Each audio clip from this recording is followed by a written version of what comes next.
Colts quarterback Anthony Richardson was just introduced to the Circle City. We'll go live to the Colts complex with reaction from sports director Anthony Calhoun. And a crime-infested condo complex finally coming down. Next at 5 o'clock, iTeammate digs into the details on today's demolition. All Access Indy, The Draft, presented by Indiana Economic Development Corporation. The future of the Indianapolis Colts has arrived in the Circle City. Oh, yeah, it's been a whirlwind 24 hours for the 4th overall pick. Sports director Anthony Calhoun joining us now live from the Colts complex where Anthony Richardson was introduced. AC.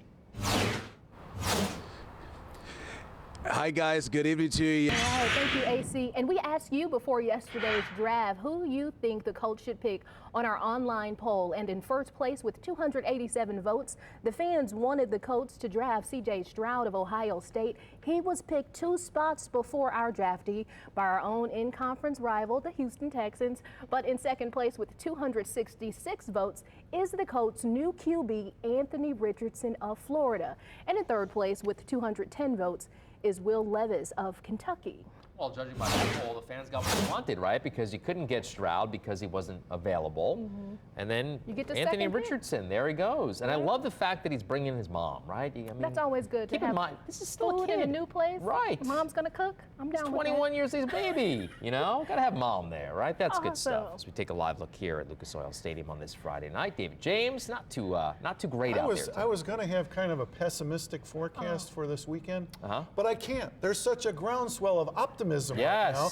All right, and turning to iTeammate, a crime-infested and dilapidated condo complex is coming down. For decades, crime and drugs have ruled the grounds at the Town and Terrace on the city's east side. Today, the city tore down one of the buildings. Our senior investigative reporter, Richard Essex, has been covering this story for years now and has the details on the demolition.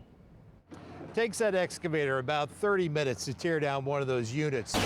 A member of Indiana's congressional delegation says the Republican debt ceiling package is meant to jumpstart negotiations while there's still time. News 8's government reporter Garrett Berquist has a preview of this weekend's episode of All Indiana Politics. Congressman Rudy Yakum serves on the House Budget Committee. Coming up next, iTeam speaks with Wish TV medical expert and former U.S. Surgeon General Dr. Jerome Adams about a new report on what smokers picked up after they put cigarettes down. Presented by Community Health Network. So let's go ahead and welcome in Wish TV medical expert and former U.S. Surgeon General Dr. Jerome Adams. Thank you so much for joining us today. Absolutely. Glad to be here. Awesome. Well, as usual, we have a few questions we want to talk to you about to kind of get your take. And we'll start it off with there's a report or data out that there are fewer adults smoking cigarettes, but more are turning to vapes and e-cigarettes. Good thing, bad thing? What are your thoughts on that? Well, you're right. It's a mixed bag. We're at the lowest smoking rates in history in terms of combustible tobacco. That is absolutely a good thing that will lead to less lung cancer, less heart disease, and so on.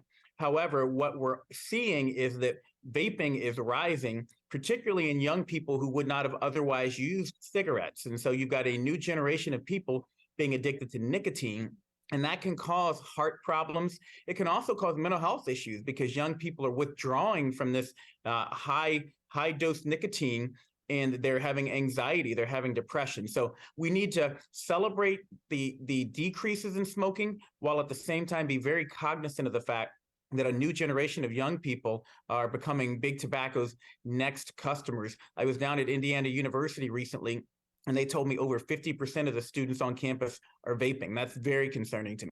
And so now just to switch gears a little bit, we have some pretty big news coming out of Eli Lilly and their plans to use a diabetes drug as a way to help people have some weight loss.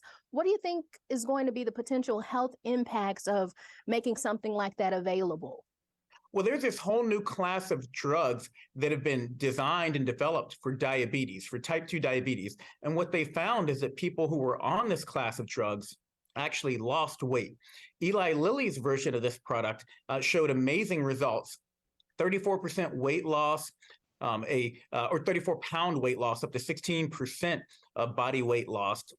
And so that's a good thing. It's absolutely a good thing that people have more options to lose weight other than just surgery But we want people to remember that the best way to lower your weight is by diet and exercise, and that it's better not to put on the weight in the first place. And so we want to make sure we're giving people the supports they need to try behavioral changes before we lean on medications to do the job. And weight loss is included in the whole spectrum of health and public health. And just recently, lawmakers approved a measure pushed forward by the governor to get more money to address public health. Is this money going to help, and how soon might we see its impact? Well, that is a perfect transition. Indiana has some of the worst health statistics of any state, and it's correlated to the fact that we have some of the lowest public health funding. So we're not preventing disease from happening in the first place. The Indiana State Legislature approved SB 1, a bill put forward by Senator Charbonneau that will send, $225 million over the next 2 years to local health departments, but they have to invest in 10 public health measures that are laid out in the bill. This is absolutely a good thing. It's less than what the governor had originally asked for and what Senator Charbonneau had originally asked for from the legislature. So we still have more work to do, but it's the largest expenditure on public health in the state's history. It's something we should celebrate. All right, Dr. Adams, and something not so immediate. How's your blood pressure right now with the Colts having selected a new quarterback? How are you feeling right now? Well, my blood pressure is much better. I am a Colts season ticket holder, and it's been a rough couple of years. So I'm excited that we have a new quarterback, and I hope they give me something to cheer for next year and beyond. I think we all can agree with that. Thank you so much. Wish TV medical expert and former U.S. Surgeon General Dr. Jerome Adams, thank you so much for joining us. Thank you, and go Colts. And next at 5, IT Made digs into a new study by the Environmental Protection Agency that shows how many lead pipes are in Indiana and what is being done to replace them. Wish TV, Indiana's education station. We are. We return with IT Made and the roughly 265,000 lead pipes that need to be replaced in Indiana. That's according to a new study by the Environmental Protection Agency. IT Mate's Cody Fisher dug through the report and found out what is being done about the problem. The survey by the EPA presents a 20-year roadmap to replace the estimated 265,000 lead pipe service lines. Thank you, Cody. And local high school students got to be among the first to use new robotics equipment. Students from Arsenal Tech and Purdue Polytechnic High Schools got hands-on training on programming and using warehouse robots. The robots help teach students about supply chain and logistic technologies for future job options. It made me want to look further into the profession because now I know that, I know the supply and demand are a thing, but I didn't know how far they went in terms of logistics, in terms of suppliers and things like that. So now I feel like that might be a more viable career opportunity for me. The technology used in the robots is the same technology you would see in a warehouse facility. TV News Network, News 8 continues now. Back now with some good news tonight. Drivers can expect to see fewer orange barrels in the next few days. Absolutely. The Interstate 65 through the North Split interchange is expected to reopen after facing delays and more closures. News 8's Camila Fernandez spoke with the owners of a decades-old business that are concerned about the impact.